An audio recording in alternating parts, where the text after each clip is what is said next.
Dans cette vidéo, nous allons faire la correction d'un exercice où l'on devait calculer le volume de solide. Donc j'ai déjà présenté le solide numéro 1 dans une précédente vidéo, je vous présente le solide numéro 2. Donc, d'abord nous allons commencer, comme précédemment, par la décomposition. Le solide numéro 2 est formé d'une pyramide, de 2 pavés droits ou parallépipèdes rectangles, de 2 demi-boules, une pyramide pour le nez, et une partie là, que j'ai déjà détaillée dans la partie numéro 1 des vidéos, que je vais ici ignorer, car on peut considérer que sa forme ou son volume étant négligeable par rapport au reste du volume. C'est une hypothèse fixée lors de l'exercice. Nous allons commencer par la décomposition. Donc nous avons d'abord une pyramide pour former l'objet. Ensuite, 2 parallépipèdes rectangles pour former les sourcils, 2 demi-boules pour former les yeux, et pour le nez, une autre pyramide. Et c'est tout, car cette partie-là, même si on peut la noter, histoire d'avoir l'ensemble de la décomposition en solide élémentaire, nous avons cette partie-là que nous allons ignorer. Une fois la décomposition effectuée, nous allons référencer un petit peu ces objets. Donc, cette pyramide, je vais l'appeler 1. Je vais la référencer 1. Cette demi-boule 2 est celle qui est ici identique, similaire de B. Pareil ici pour le pavé droit ou parallépipède rectangle 3, 3B. Et pour le 4, ça va être la pyramide ici. Je vais donc faire un tableau récapitulatif du calcul de volume. Donc pour ce tableau récapitulatif,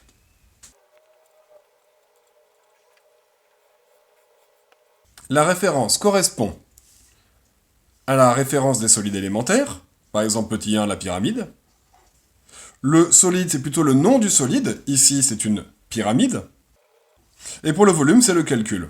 Le volume d'une pyramide se calcule à l'aide de la formule volume égale 1 tiers fois la base fois la hauteur.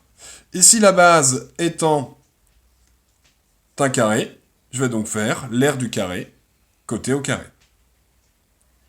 Nous allons calculer les volumes comme ils sont indiqués sur la figure, en centimètres cubes. Donc ici, je vais pouvoir faire 1 tiers fois 2 au carré fois la hauteur est de 5,67 cm, qui va me donner 7,56 cm3. Pas besoin de le préciser ici, étant donné que dans ma colonne, j'ai déjà précisé l'unité. Nous allons maintenant faire 2 et 2b. Nous avons ici des demi-boules. Et pour calculer le volume d'une demi-boule, on va faire 4 tiers fois pi fois r au cube pour une boule entière, que l'on divisera par 2. Je reprends mes données sur le plan en centimètres, et le rayon ici en centimètres de ma demi-boule est de 1 cm, 1 au cube divisé par 2, et j'obtiens un résultat de 2,09 cm3. Je passe au 3 et au 3b. 3 et 3b sont des pavés droits, ou autrement appelés parallépipèdes rectangles. Et pour calculer le volume d'un pavé droit, longueur fois largeur fois hauteur. Et ici, on va avoir 2,5 fois 0,5 fois 0,5. Et on obtient un résultat de 0,625 cm3. Pour la partie, le solide 4, nous avons ici une pyramide. Pyramide, nous en avons déjà étudié une pour le solide numéro 1, qui était le nez. La formule est donc la même, V égale 1 tiers fois l'aire de la base fois la hauteur. La base étant encore 1 carré, nous allons pouvoir utiliser la formule de l'aire du carré, qui est côté au carré. Ici, nous avons 15 cm de côté, donc 15 cm au carré, fois une hauteur de 12,99 sur plan, centimètres. Et nous obtenons 974,25 cm3. Comme je l'ai précisé initialement, nous allons ignorer cette partie-là. On considère qu'elle est petite par rapport au reste. Moi, quand même, dans mon total, je l'ai ajouté, mais je ne fais pas le détail du calcul. Donc je l'ai précisé, hein. Total avec... Je vais l'appeler 5 avec 5. Et nous obtenons 987,83 cm3. Il nous reste une autre partie que je vais pouvoir écrire ici. Partie 3. Je veux calculer la masse de ce solide. J'ai une indication. L'indication est la suivante. Le solide est en fonte. Et la masse volumique de la fonte est de 7000 kg par mètre cube. Ici, nous avons, on va dire, une première problématique. Nous, notre volume est en centimètres cubes, et il faudra le convertir en mètres cubes. Je vais donc ici le convertir. J'ai les mètres cubes, décimètres cubes, centimètres cubes.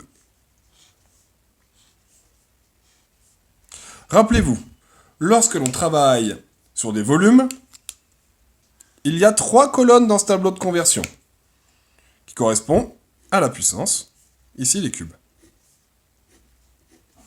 Je vais placer mes éléments. 987,83. Le 7 correspond à l'unité de la valeur chiffrée, et centimètre cube, l'unité de mesure. Je place donc le 7 au niveau de la colonne des centimètres cubes. Et je replace mon reste. 0,83. Moi, je veux convertir cette mesure en mètres cubes. Je mets donc ma virgule au niveau des mètres cubes. Et j'ai ma conversion. Ça veut dire que ici, combien j'ai de mètres cubes? J'ai 0,000987, alors même 98 783 mètres cubes.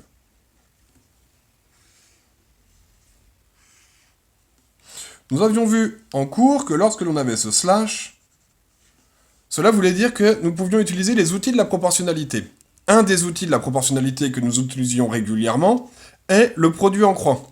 Je vais donc faire ici un tableau de proportionnalité, où d'un côté je vais avoir les kilogrammes, de l'autre les mètres cubes.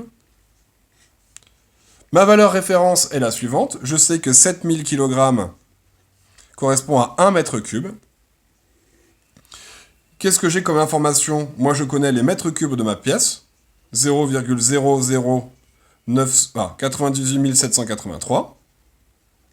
Je vais donc pouvoir utiliser un outil de la proportionnalité pour déterminer le calcul de la masse. Et je vais multiplier la diagonale qui est complète et je vais diviser par l'autre valeur.